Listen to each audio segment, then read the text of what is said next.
Hello, you beautiful divine soul. Let's talk about radical self care. We all know how important self care is, but especially in times of uncertainty and as we feel more and more anxiety and uncertainty within the group field and within the collective, it's vital that we remember our own self care. And we, again, know how important this is.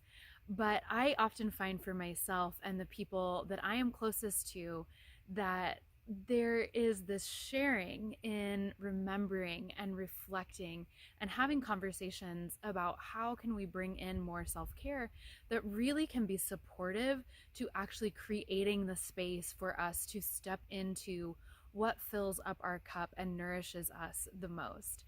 So here are my top 4 pieces of self-care and tips around self-care to really take stock and give yourself more of what you need. So number 1 is remembering the body is the temple and treating the body as your temple and as your physical vessel that is carrying you through each and every moment.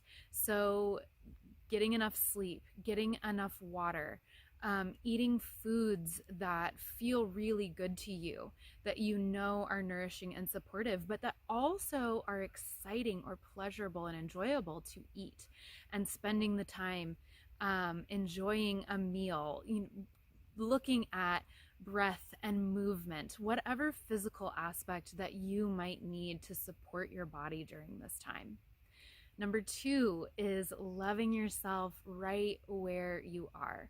Now, often this is, of course, easier said than done at times, but by allowing ourselves to really just sink into how can we love ourselves more right where we are in any moment, and really honor what that deeper part of us is asking for. And I find a lot of times this is around giving ourselves permission to take a break, to check out and watch a funny show or something that can really give us a reprieve from stressors or things that can overload us at times. And so really just tuning into, what does this feel like to me to do this? Does this feel joyful or does this feel like pressure?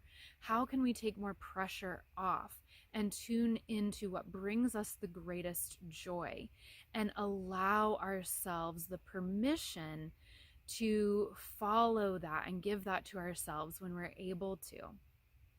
Number 3 is, I find a little bit of duality here, and it's about bringing in aspects of sacred rage when we need it and allowing ourselves to have sacred positivity as two sides of the same coin.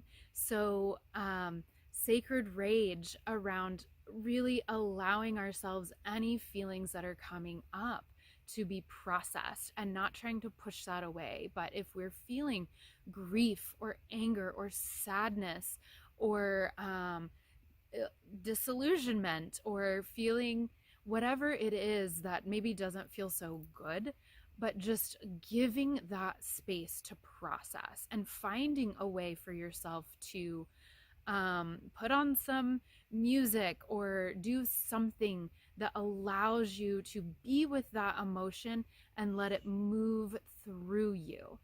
Dr. Regina Thomas Hauer, in her book Pussy, calls it swamping, and really letting yourself get into that swamp of the emotion, but then not staying there in a way that traps us, but bringing ourselves into how can we then, after processing that feeling, start to bring ourselves into a higher frequency that grounds us and really uplifts us into that space of feeling anchored and rooted into hope and positivity and those guiding compass types of feelings that can really help us navigate any feelings that come up, because we have that space to come back to.